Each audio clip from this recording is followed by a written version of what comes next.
All right, you guys, welcome back to my YouTube channel. I have poured myself a cup of hot cocoa that Loki would love to taste. I know during my last Q&A, we had wine together, but it's the middle of the day right now, so I think hot cocoa is a little bit more appropriate, and it was just giving the most Christmas vibes, so it sounded really good. So we're gonna have cocoa today. So pour yourself a glass of something nice, whether that be tea, cocoa, water, or if you'd like to have wine. I'm not here to judge you. And let's get cozy for a little Q&A. So I asked you guys to send over questions on Instagram as well as on YouTube, and you guys sent over some really good ones, so I'm excited to dive into them with you guys today. I really do love having these cozy little chit chats, answering questions, doing Q&As. I hope that it just feels kind of like a little FaceTime chit chat, answering, any questions you guys have. And please do let me know if you enjoy this style of video down in the comments, because of course I just want to be making content that you guys like. So it helps me know what content you like by having you hit that thumbs up button as well. So hopefully you guys enjoy this video, getting to know me a little bit better, and let's go ahead and dive into it. The first question I actually kind of got two people asking me this, and it was, what is your current vision for your YouTube channel? Any big plans for your content next year? And then somebody else also asked, what are your 2024 goals with your YouTube channel? And I kind of felt like those were pretty similar, so I figured I would answer this in just one question. Of course, from a goals perspective, I would love to see my channel grow a lot and gain a lot of subscribers, but I think more importantly, I really want to focus on high quality subscribers,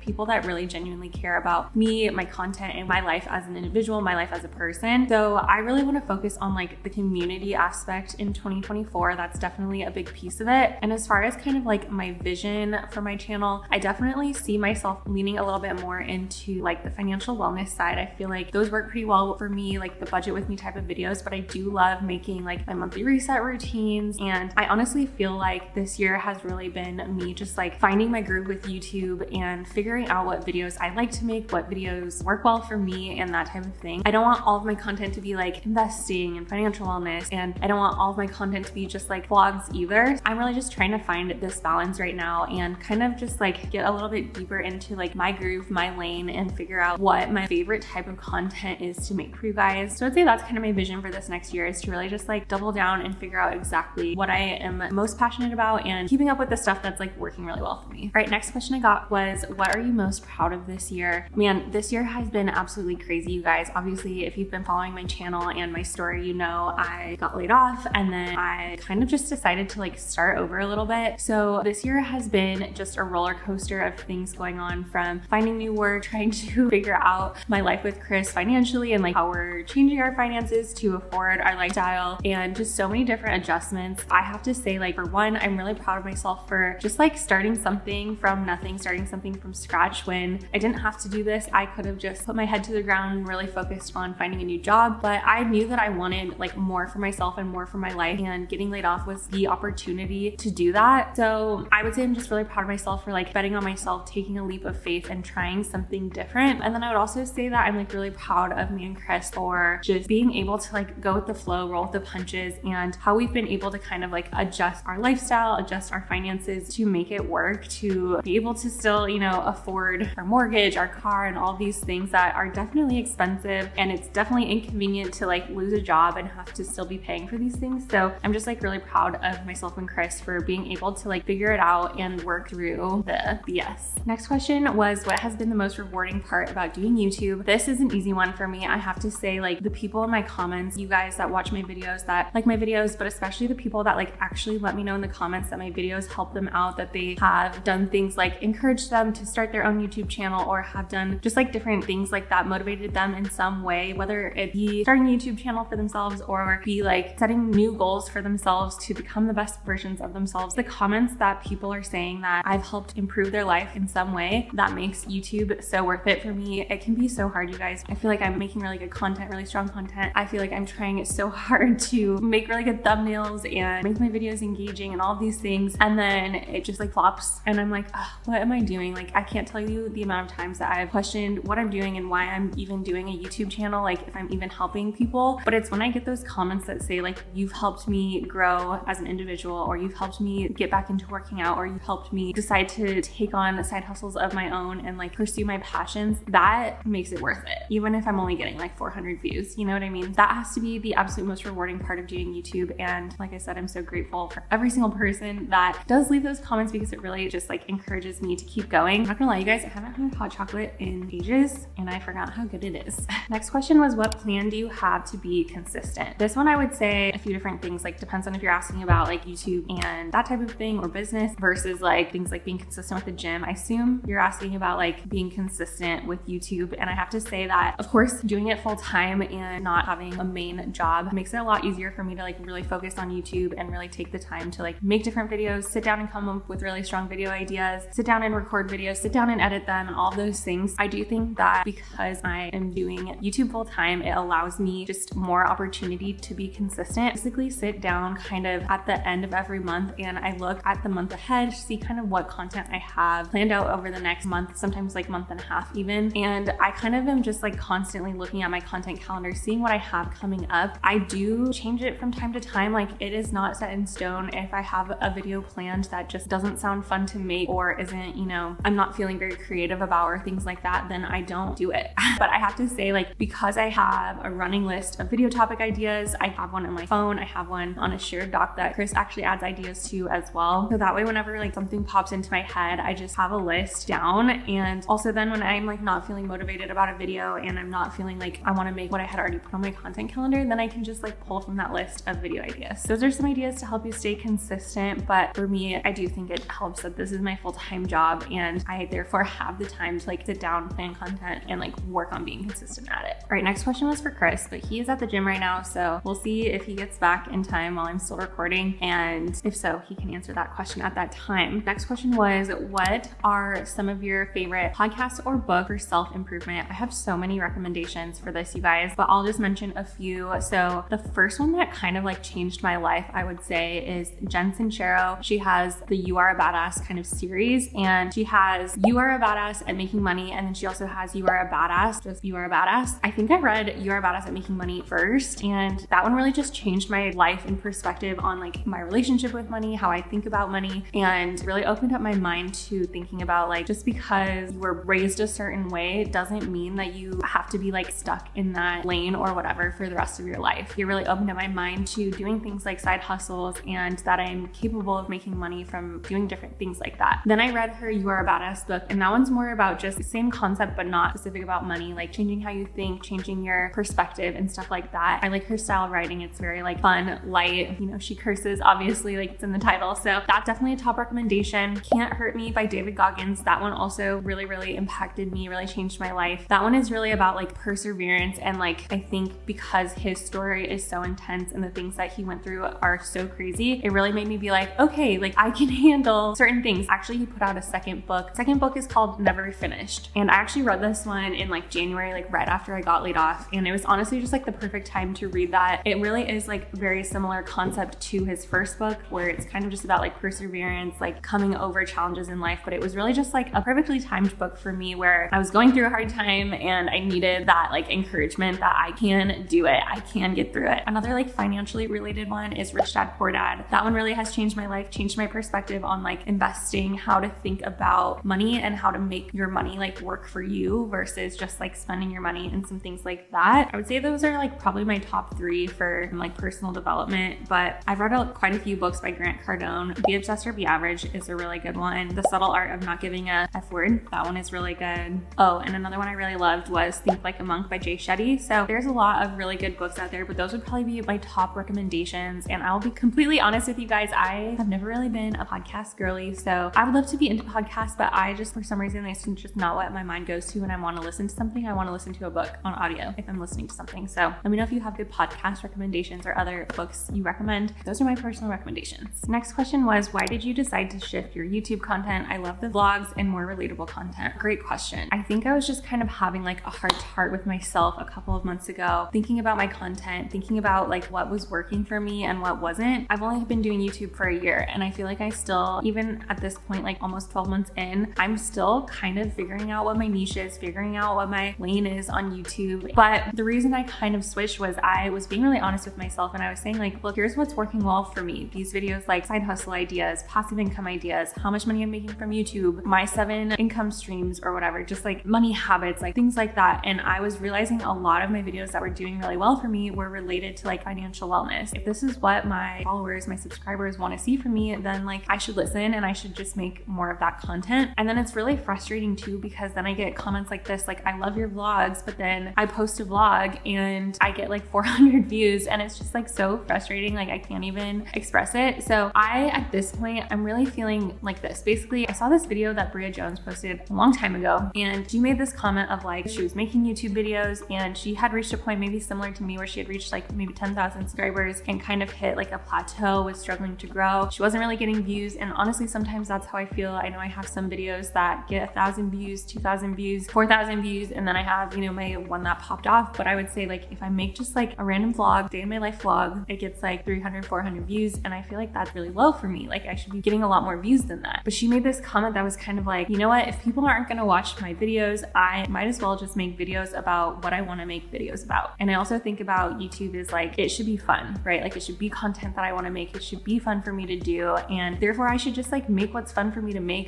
videos about what I wanna make videos about. Lately, over this last like couple weeks or month, I've been thrown in a little bit more of those vlogs. Like I've done how to glow up for 2024. Like that was more vlog style. I did just like a life lately catching up vlog. I did the Christmas decorating with me vlog. So I've done a few different vlogs lately, and yeah, those ones aren't like getting as many views as I would like, but if I'm enjoying doing it and I'm having fun, then that's all that matters. That was a long-winded answer, but basically like I was really just trying to like lean a little bit more into what I felt like was working well for me. But at the same time, I also want to make sure that it's something that is fun. And so I'm kind of just really working on finding this balance of like financial wellness with like lifestyle vlogs, health and wellness, and those types of things. So hopefully going forward through 2024, you can expect to see more lifestyle vlogs, but also be expecting to see some of those like financial wellness videos too. Next question was, do you have a word for 2024, like a theme that you will choose to focus on? I need to think about that one for a minute. If I had to pick just one word, it's going to be presence, but I also want to tie in like patience and peace and like slowing down. So I guess my theme would kind of be like slowing down, enjoying my surroundings, being aware of my surroundings, enjoying the moment. And I think that's kind of what I'm thinking about with presence, is like really focusing on the exact moment, everything that I'm going through. I just feel like as I'm getting older, time really starts to speed up, and I really just want to be enjoying the moment. Yes, it's hard financially where Chris and I are at right now, but if I go back to a 9-to-5, like I'm never gonna be in this situation again where I have so much like time freedom, and that is just so valuable to me. Like even though it's hard right now and there's, you know, different things that I'm going through that might be more challenging, it still is like a special time, a special moment, and things to kind of like be grateful for. I really just want to focus on like slowing down, being present, enjoying where I'm at, even if I'm not like perfectly happy with where I'm at. Overall, just kind of like enjoying the moment, enjoying life, and enjoying time with my puppy. You can't see him, but he's sleeping over there. Like it's crazy how fast he's growing, and it makes me think like I just want to enjoy these moments that I have with him while he's a little puppy still. So just stuff like that. Focus on enjoying the moment, be present, and like slow down. So the next question was, do you think you'll ever go back to a real job, or do the multiple side hustles seem like the way of the future? I assume you mean specifically for me. Ideally, like no, I would not go back to a real job. I am so much happier with my like time and energy doing YouTube and focusing on this. I really do love it. So I really just wish that like if I can get my YouTube channel to a point where it's making me enough income to support me really strongly financially, like amazing. Honestly, I know Chris would love to not be working a 9-to-5 as well. He would love to be also doing like entrepreneurial side hustle type of stuff. So if I could get my YouTube channel to a point where I can in turn support both of us, like kind of how he is right now, then amazing. But we'll see. Like I'm still looking for a job at this point. I've mentioned this in some other videos. I feel like Chris and I have been trying to be tight with our budget all of 2023. It's exhausting. Like it's tiring and it's frustrating, especially when you went from like having a certain, you know, spending budget and lifestyle to having to really cut it back. At first it was fine, like we were managing, but I think we're both just like kind of tired of not being able to be like, I want to go to Lululemon this weekend and go buy whatever I want. And like that, we miss that. So I mean, I am looking for jobs again and haven't gotten any progress. Best case scenario would be that my YouTube channel just continues to grow and generate me even more income and get it to a point where I can truly do it full time, like stress free. Do you and your husband ever argue about how much work/time you spend working on side projects like YouTube? I would say no. Like I think Chris really supports YouTube and my passion here, my goal with making this my full-time job. I don't think we ever argue about like how much time I spend working on YouTube or some of these other things. I think he's like honestly a little bit jealous that this is kind of how I'm making money right now. He would also love to be more entrepreneurial, but he's supporting us right now. That's not really an option. I think sometimes where we do kind of argue a little bit with my YouTube channel is always like, he thinks I should make content about certain things that I don't want to make content about, but I think it's always meant in like a positive and constructive way. Like he's trying to provide ideas and inspiration for me that he thinks would perform a lot better. I don't think we really argue about it. Like I said, I think he's very supportive of me doing this. I'm very grateful for that. Next question was, what's your favorite song? I'm the type of person where my favorite song changes all the time. I just love different types of songs and it just depends on my mood, but I am obsessed with Chris Stapleton. He is somebody that I would absolutely love to see in concert. I love pretty much all of his music, and I would say like right now he's my favorite artist. If I had to pick one of his songs, the one I've been listening to the most recently was You Should Probably Leave. Starting Over, that one is so good. Joy of My Life makes me cry. He has so many good ones. So pretty much anything by Chris Stapleton, I would say, is one of my favorite songs.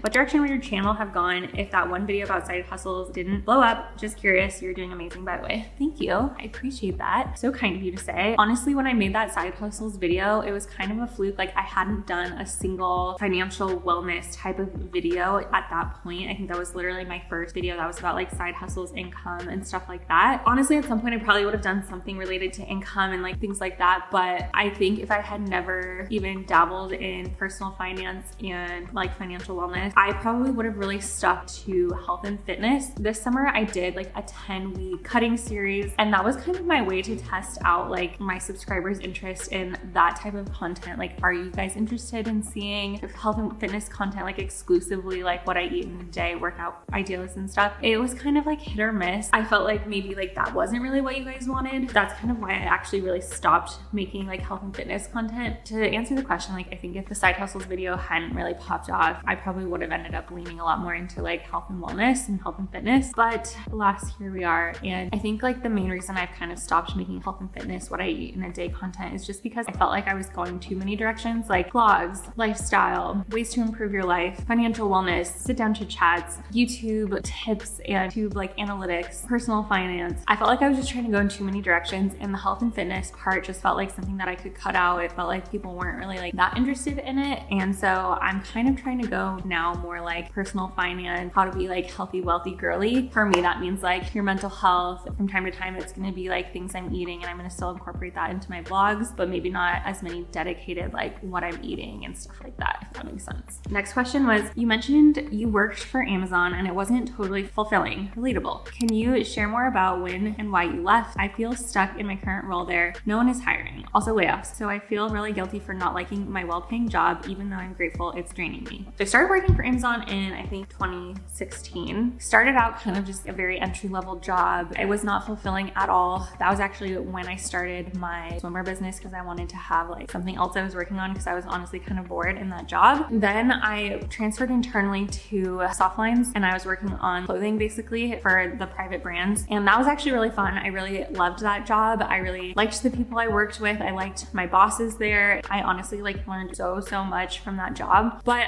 part of the problem with Amazon, as a lot of like big corporate people can tell you, is a lot of the stuff you work on, like you're almost so disconnected from the end product and the customer. You just almost sometimes feel like a cog in the machine. You feel like your work doesn't really have like a true impact. You know, I was working on actual products that were going on Amazon and selling clothing on Amazon basically. I still felt so disconnected from the customer and couldn't really see like the impact of my work basically. That was kind of ultimately what led to me wanting to leave. And I think too, when you just constantly have that feeling of like, do I even have an impact? My work even really matter? It can lead to burnout, and that was kind of where I was at. So I wanted to go to a smaller company. I found a job at a tech startup. That was kind of ultimately why I left. Like I really just wanted to be like more hands-on with my products and be like closer to my products and what I was working on and my customers. So that was in 2022. And I feel like obviously things were going a lot better for small tech companies in like end of 2021. So they were hiring a lot and things were just going really well for those companies. But obviously since then, like economy has really shifted and a bunch of layoffs have happened. So I'm sorry you feel stuck in your current role. I guess my 2 cents would be, you're learning such valuable experience working for Amazon. Like obviously most people that work there are incredibly smart. You are probably getting to learn different things like how to write docs and how to communicate cross-functionally and all of these super valuable things that can be transferred to another company. I will say obviously right now, like with layoffs happening, not just at Amazon, but at tons of other companies, like I kind of think just ride the wave right now as best you can until things settle down and this kind of recession that we're in recovers a little bit and different companies start hiring again. That being said, I think it's totally okay to like, obviously, you know, be looking for jobs. If you're not happy, like be okay leaving. That's totally fine. But just know that like, you know, I left for a tech startup and then I got laid off from the tech startup. And in hindsight, if I had stayed at Amazon, I was remote and then I moved to Vegas. Right now they're like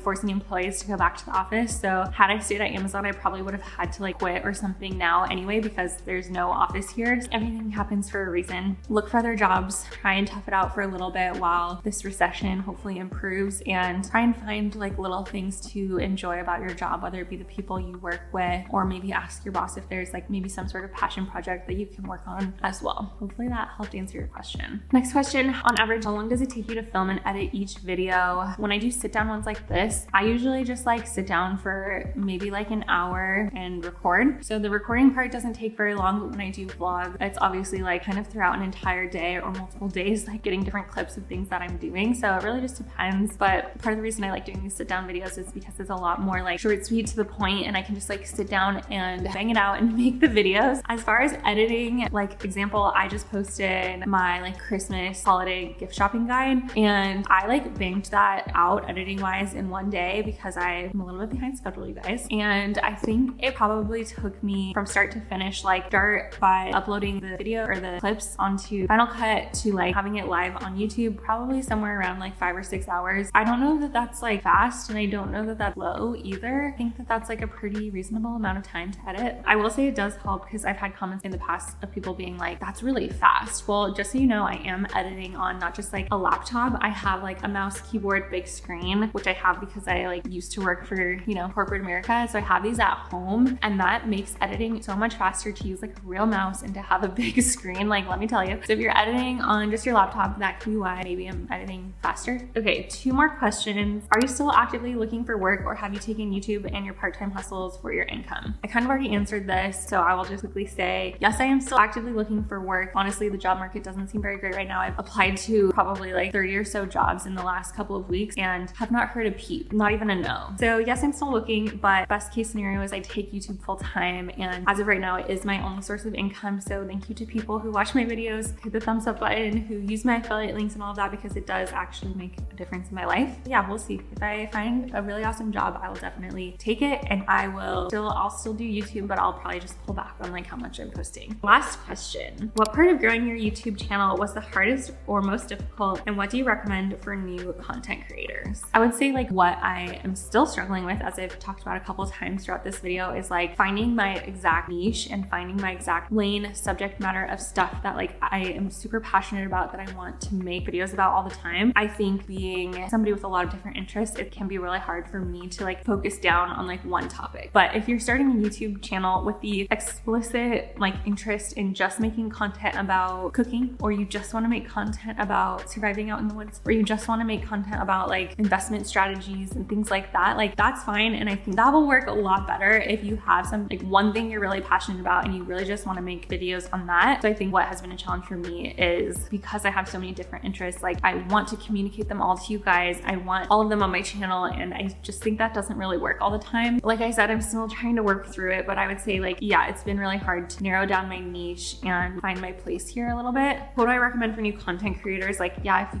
can find something more specific to make content about, then more power to you. And I would say the other like biggest piece of advice I have to give is like, be consistent, don't give up. You're not gonna blow up overnight if you only put out one video. You can't just expect your first video to pop off. You can't expect your first 50 videos to pop off. Like I think I just got lucky and hit the algorithm. I got lucky. I also have never had any other video get like anywhere close to the amount of views that my side hustles video has. So it's like maybe one in a year might pop off, and you have to keep in mind like how many videos I've posted this year, probably over 100 at this point. So just think about it from that lens. Like you're gonna have to make a lot of videos in order for something to finally like click, for your channel to grow and to start really gaining momentum. So just be consistent and do your best at like putting quality content out there. Chris got home just in time to answer the question for him. The question was, Chris, what is it like having the hottest, funnest, best wife in the world? And I swear I didn't ask this question. Yeah, it was written by Shelby. You're fun. That was a horrible answer. Every day is a ball of sunshine and a new adventure. I am the luckiest guy in the whole world. Blink twice if you were paid to say that answer. Thank you for participating today. All right. Well, you guys, that pretty much does it for this Q&A. I really want to do these maybe like every 2 or 3 months, quarterly, something like that. Let me know if you would enjoy that and you would want to continue to see these Q&As from me. I like making them. I like having these cozy little chit chats with you guys. So if you do like them as well, make sure you hit that thumbs up button because it just helps me know what videos you guys like to see from me. And if you have any burning questions, put them down in the comments. I'll save them for my next Q&A, assuming you guys like this one. But thank you guys so much for watching. I hope you enjoyed it and I will catch up with you next time.